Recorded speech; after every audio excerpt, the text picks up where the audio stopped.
The awesome start to the football season continues for the Duke Blue Devils. They defeat Northwestern and are now 3-0 on the season.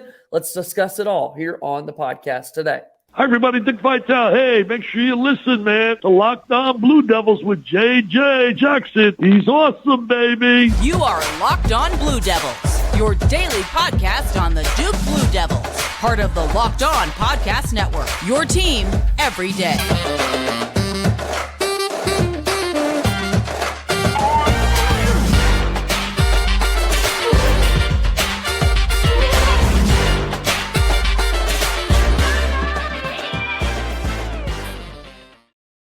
Hello, everybody, and welcome into another episode of the Locked On Blue Devils podcast. My name is JJ Jackson. So excited to have you here with us on this Tuesday, September 19th, 2023. Hope that you're doing well wherever you may be listening to Locked On Blue Devils or watching us. Thank you for your support here of the program. If you haven't done so already, please be sure to follow and subscribe to Locked On Blue Devils for free wherever you get your podcast. You can watch the show daily on YouTube, subscribe to our YouTube channel, like this video, share it with your friends, and so much more. Your support continues to mean the world to us here at Locked On. As we go forward on today's show, excited to be talking about Duke football's win earlier in the week against Northwestern as they improve to 3-0 on the season. And who better to talk about it with than our good buddy Josh Cox from Duke Football Talks Section 17 podcast. It's a good feeling. It's another winning week, and Duke's now 3-0 on the season, Josh. Yeah, just a methodical, dominating performance once again by the Blue Devils. This time a Big Ten opponent. Understand the struggles that Northwestern has, kind of the bottom of the Big Ten there. I get it, but still for Duke to come out and just absolutely dominate from the kickoff to the end. Just kind of, honestly, we mentioned on our podcast this week, a little bit of a boring, blowout. And so taking care of business, 5 rushing touchdowns. I mean, what more could you ask for if you're a Duke fan? 3-0. Yeah, 38-13. We'll dive into the game a little bit more here throughout the show. I do want to talk about just kind of the margin within that game, and then to your point, how dominant it felt. Throughout the week last week, there was a lot of back and forth about whether or not the line was too far, too large of a margin for these two teams to play football, and ultimately Duke walks away a 25-point victor. Again, scoring 38, only giving up 13. Just how dominant was this game, considering the context of those conversations that many Duke football fans were having last week? Yeah, I believe actually you and I even spoke about that. I thought the line was a little aggressive. It was like 18.5, and it bumped around there. But yeah, Duke comes out and covers, and that's pretty awesome. And then this coming week, as Duke faces UConn on the road, I believe it's got up as high as 23.5 on the line, to come back down, I think, to 21 and kind of moved around a little bit. But yeah, I mean, look, Duke is heavily favored in these games, and thus far they've lived up to it and they've covered.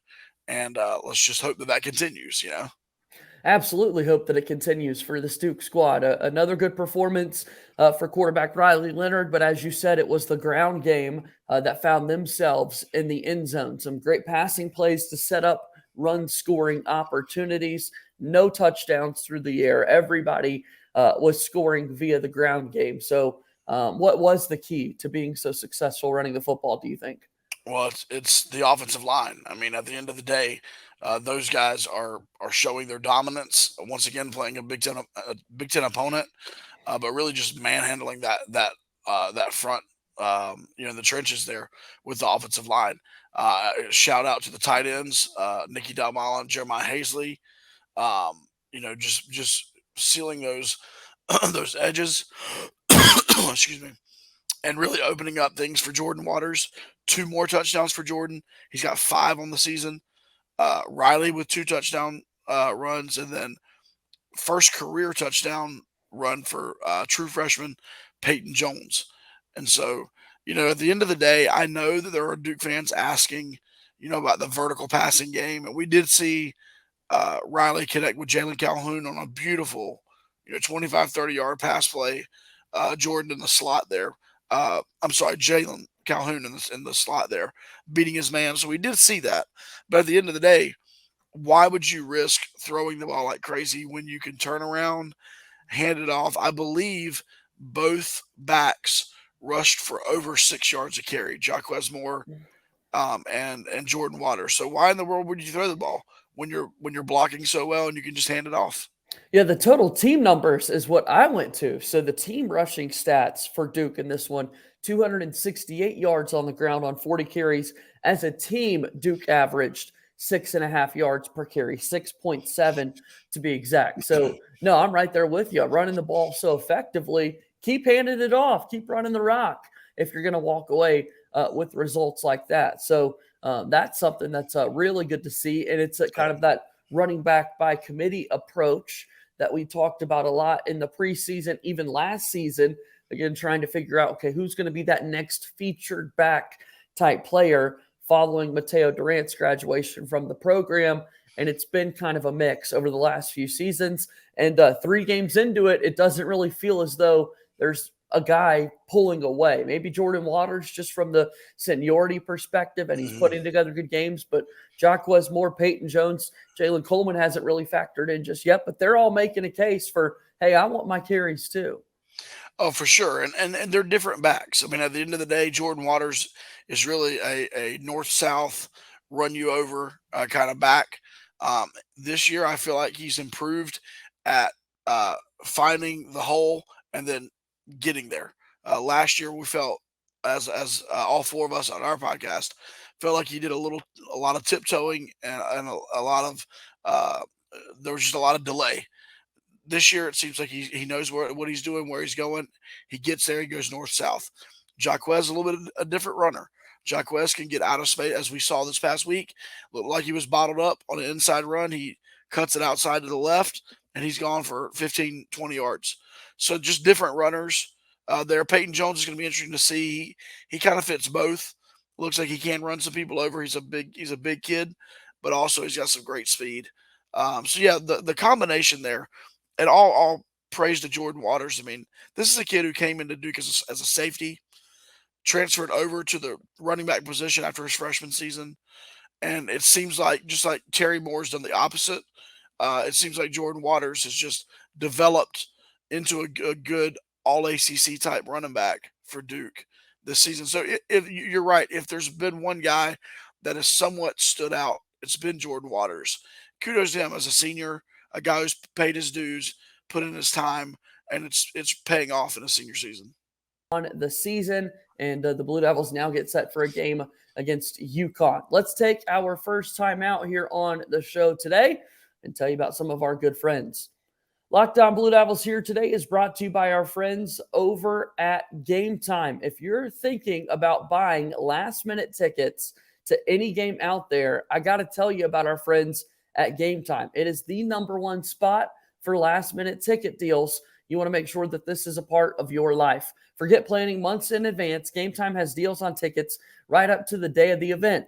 Get exclusive flash deals on tickets for football, basketball, baseball, and so much more. The Gametime guarantee means you'll always get the best price around. If you find tickets in the same section and row for less, Gametime will credit you 110% of the difference.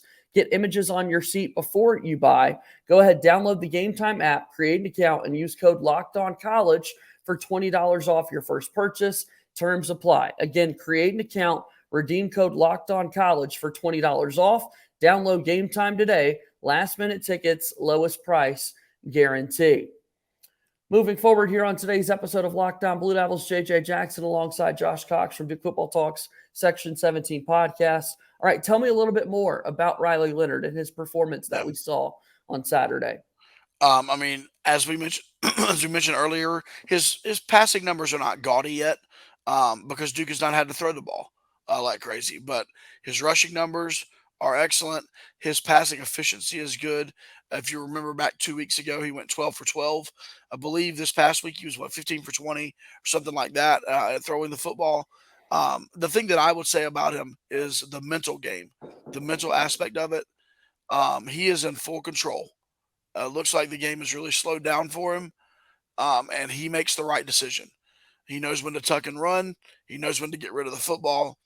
He knows when to take that incomplete pass instead of taking the sack, right? He knows when to throw that that ball out of bounds instead of throwing the pick. And so I'll say that, like, he seems to be in full command of this offense and this team. And that's all you can ask for. He wants to win the game. He truly is a guy who does not care about his personal stats. You don't see him patting him or anything like that, even though his teammates would tell you that when you get inside the 10-yard line, Riley likes to call his own number a lot. But I think that's just because he's the best option. I do love the the fact that Duke called a play inside the 10 that was a designed run for Riley around the right side there. The running back got out in front with lead blocks. I think they pulled a guard out even on that one, and he ran it in kind of Tim Tebow style, if you look at it that way. So, yeah, Riley's doing his thing. Now, is he putting up crazy gaudy numbers? Right. No, but he doesn't have to. He's doing what he's got to do to win the football game. And at the end of the day, that's all that matters to him. He added 2 touchdowns to the on Saturday. So happy to see 2 more touchdowns on Riley Leonard's play on the ground, like we were talking about. And now to see the passing game continue to improve in the weeks to come. Going to need to see more of it in ACC play. But right now, it's just whatever's working, like whatever's going to be the best option for the Duke football team seems to be what Kevin Johns is calling. So we could talk about that aspect of it as well as just that Kevin Johns dynamic of everything. Well, in Monday's press conference with Coach Elko, he was asked about this, about the run game versus the passing game. Okay. And he was very like kind of methodical, like, why would we risk throwing the football when we know we can just turn around and hand it off? Like, our offensive line is dominating the line of scrimmage. So why do you risk throwing the football if you can run it? And Duke has run the football significantly more this season than they've passed the ball. And until they have to throw the ball, why would you change? If it's not broke, don't fix it. If it's not broke, don't fix it. Let the guys continue doing what they're doing, and let's see how many running backs we can get. 10 touchdowns by the end of the season. Yeah, no, keep adding it up. Keep going to work on the ground game. So, what about the defense though? Let's talk about their performance this past Saturday. I haven't spent much time praising them, but they deserve some love. Yeah, here we go again. Another game where really, if you look at it, Duke only gave up 7 points. I mean, the second touchdown was a garbage time fourth quarter score where we had our third string guys in. So you really can't. I mean, you count it obviously, but it was one of those kind of ho hum drives. That you hate you give it up because it skews your numbers a little bit.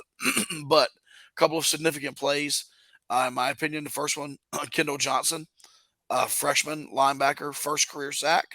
I thought that was really neat. He came in, hit the quarterback very hard as well. Thought that was neat. Second week in a row, JJ, transfer defensive back Miles Jones coming to Duke by way of Texas A&M. Second interception in the number of weeks. Really, really solid. Really solid. 6'4", big kid. Really does a good job, and so he got an interception there.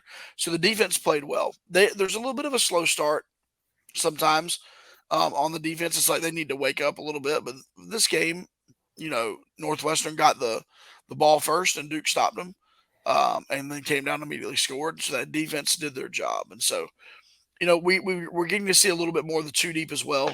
I thought it was interesting that the second sack, it was kind of that second tier of the two deep. Michael Reese, Aaron Hall combined on that second sack. And so you're seeing some guys get in on those rotations.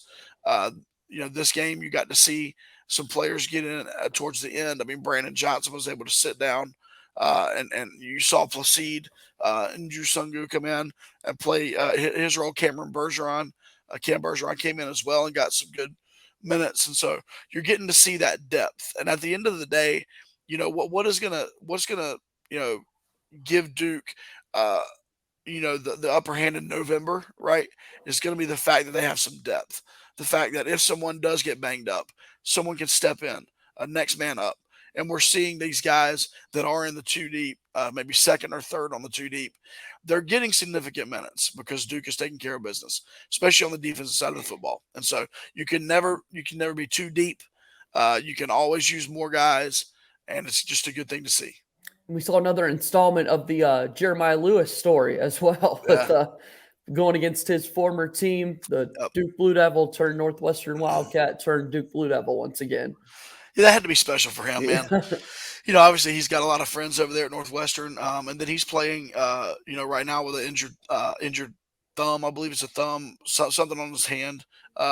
And so, yeah, really cool to see him out there gutting it out, and he's really turned into a leader for this team. And I'm just happy for him. I'm really glad he got to play in this game. It was the Jeremiah Lewis game for sure. No doubt about that. We'll talk about what's next for Duke, how they can improve, and so much more after we take our final time out here on today's episode of Locked On Blue Devils. FanDuel is America's #1 sports book. This is exactly where you need to go if you want to bet on the NFL this season. Go ahead and check out all of their amazing new offers that FanDuel has going on. Right now, new customers get $200 in bonus bets guaranteed when you place a $5 bet. That's $200 in bonus bets, win or lose. When you've been thinking about joining FanDuel, there's no better time to get in on the action. The app is so easy to use. There's a wide range of betting options, including spreads, player props, over-unders, and so much more. So right now, today, you can visit FanDuel.com/lockedon and kick off the NFL season. FanDuel, an official partner of the NFL. Final few moments here of today's episode of Locked On Blue Devils. JJ Jackson alongside my pal Josh Cox from Duke Football Talks Section 17 podcast. So, Josh, we continue to move forward. We want to talk about what's next for this Duke football team, and what's next is a trip to the state of Connecticut, where they'll take on the Huskies this upcoming Saturday. Yeah, obviously a unique week for this Duke football program. It is their first road trip, and the behind the scenes of that, the logistics of the plane, staying in a visiting hotel, all those things, especially for the freshmen and the transfers. This will be their first time on the road with Duke. I don't know how much that affects the guys. No idea really, but that is something that's unique. It's different. Yeah, it is. It's different. And then obviously at the beginning of the season, we looked at this game and we said, man, this team was a bowl team last year. We're not really sure how this game's going to go. Well, they've started the season out 0-3, JJ, and they looked good against NC State and just couldn't get the win there. But they really did look good in that game. But then the next two games has really been tough. I mean, they lost the second game of the season to Georgia State, and Georgia State ran the ball all over this team. I think 280 yards or something like that. The quarterback for Georgia State rushed for over 140 yards. And so they really gashed them on the ground. Well, then this past week, they played FIU, and FIU really gashed them through the air. And so at the end of the day, it looks like their defense is very susceptible, both to the pass and to the rush. And, what I would expect this week, JJ, is much more of the same. Duke to really focus in on handing the ball off to those running backs of Riley, maybe, keeping it a little bit more. But I think you're going to see a heavy dose of the run. And then on the defensive side of the football for Duke, they're facing a team in UConn whose starting quarterback is out for the season. The second string quarterback is a dual threat kid. Did transfer in from Penn State, was obviously heavily recruited, but really struggled this past week. He was under 50% completion percentage. And so, I think Duke has a chance to really dominate both on the offensive line and run the football, and then again on the defensive line and contain this dual threat quarterback, which, by the way, Duke historically struggled with quarterbacks like this. But in the Elko era, these last two seasons, they really haven't. And so I look, I'm not trying to overlook UConn in any way. Obviously, they're a formidable opponent, but it should be similar, in my opinion, to the Northwestern game. I think they're similar opponents. Yeah, and this is a game in which, you want to take care of business. So you want to be able to figure out ways to be successful both offensively and defensively, knowing that the toughest part of your schedule is coming up. And we're at a time where networks are already starting to announce kickoff times for the week after, and so people are starting to look ahead to that big game coming up with Notre Dame, who the Fighting Irish have a big game themselves this week with the primetime matchup taking on Ohio State. How big of a concern is that you'd be worried this Duke team kind of looks ahead a little bit to that one? I mean, I think it's natural to be excited about that 7:30 ABC kickoff. I think it's natural to play the what if game about College Game Day. That's not what we're here to talk about. We know that's at least a possibility. Not sure that that's going to happen, but Duke is going to be that primetime ABC matchup in 2 weeks as they face Notre Dame. And is it easy to look ahead? Probably, yeah, definitely. Here we're talking heads. We're not on the coaching staff. We're not playing on the team. At the end of the day, you and I can sit here and talk about that. The players, though, and the program itself has got to stay focused on the task at hand, which is that first road trip, which is getting prepared for a UConn team who is kind of desperate right now for a win. It's almost if they lose this game, like there's no shot of going to a bowl. If they win this game, they're back kind of in that make it to a bowl game kind of mentality. And so it's going to be a big game for them. They're going to be pumped up for it, and Duke cannot get caught looking ahead to that Notre Dame game. No doubt. Absolutely excited to see what this Duke team's going to be able to do on Saturday so that they can fully look ahead to that Notre Dame game, right? Like, let's look ahead to that game with another win. It's better to look ahead as a 4-0 football team than 3-1, right? Especially when you look at, as you said, this UConn team being 0-3 and a team that you probably should have not too many problems kind of taken care of, putting them away and that sort of thing. So just big picture, 30 games into the season, it's crazy. We're 25% done. Where are you at with this football team? Well, I think I am about where the AP voters are with Duke. I do appreciate the fact that Duke is being acknowledged for the 3 wins. Obviously, the Clemson game is playing into this quite a bit, but Duke is currently sitting at number 18 in the AP poll. They're also getting respect from the coaches, ranked in the coaches poll there as well. And so personally, you couldn't ask for a better start. To be potentially 4-0 heading into Notre Dame, coming into Wallace Wade Stadium. I mean, let me put it this way for you, JJ. The atmosphere for the opening night, the Labor Day game against Clemson, was incredible. In my opinion, the atmosphere for this Notre Dame game is going to be at a whole nother level. I believe it's going to be ridiculous, insane, an opportunity for Duke to bring in a lot of recruits to be at that game, an opportunity for Duke to show that they belong on that field. And with all due respect to Notre Dame, they look excellent. Sam Hartman is like 13 touchdowns, no interceptions right now. That's crazy. So with all due respect to Notre Dame, once again, Duke is going to get on the field with an elite program, and they're going to belong on that field. And so, to me, looking at the first 3 games, it couldn't go any better. If Duke takes care of business this coming week, you're setting up for what is probably the biggest game in recent history for the Duke program. And we love that. We're excited for that. And of course, we'll be listening to the Section 17 podcast all along the way as we get closer to these big games and continue to support you guys throughout the season. Josh, as always, it's a pleasure to have you here on the show. Give us one more plug for the Section 17 podcast. Well, first of all, let me give you a plug for the Locked On Blue Devils podcast, right? So if you guys haven't yet, as JJ said at the beginning of the show, make sure you subscribe, YouTube channel, like the video, comment, all that kind of stuff. And then obviously Apple Podcasts and Spotify, wherever you're consuming this, 5-star it. And then we would appreciate the same thing, Section 17 podcast, wherever you listen to podcasts. Listen, if we've earned it, give us a 5-star rating and review. We'd appreciate it. YouTube, the same way. Subscribe, comment. And so we just release pretty much every Tuesday new episodes. And so we just released one this week, going back over the Northwestern game, previewing the UConn game, similar to what we did here, but just a little bit more of a deep dive. So I want to encourage you to find us wherever you consume content. And then social media, we're at Duke FB Talk. Pretty much everywhere. Our website is DukeFootballTalk.com. So we appreciate all the support, and we try to bring you a perspective on Duke football that's kind of fan forward. Even though we are media credentialed and kind of have a little bit of insider access, we really try to keep that kind of fan forward and fan friendly viewpoint of the program.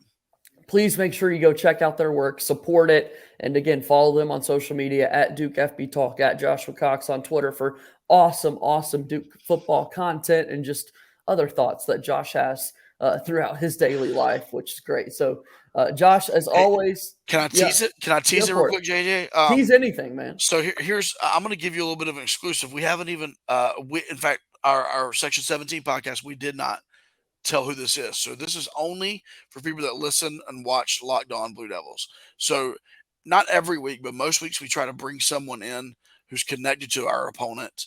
Yeah. In the previous seasons, it's always been the play-by-play guy. And so this year we're like, no, let's shoot for more than that, right? So Eric McLean came on before the Clemson game. He's a Clemson alum, ACC Network guy. Well, for Notre Dame, we have landed a former Notre Dame player. You may recognize him.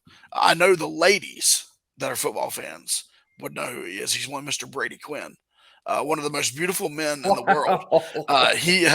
He will be on our podcast next week helping us preview Notre Dame. Incredible. And so that's a really big get for us. So if you haven't yet, like I said, subscribe. That's a really cool thing. In fact, like I said, we have not even told our listeners yet who it's going to be, but we'll drop it here. Yeah. Yeah, Brady Quinn. It's going to be a great time with Brady. We appreciate him coming on. So, Good deal. Well, Josh, be cool.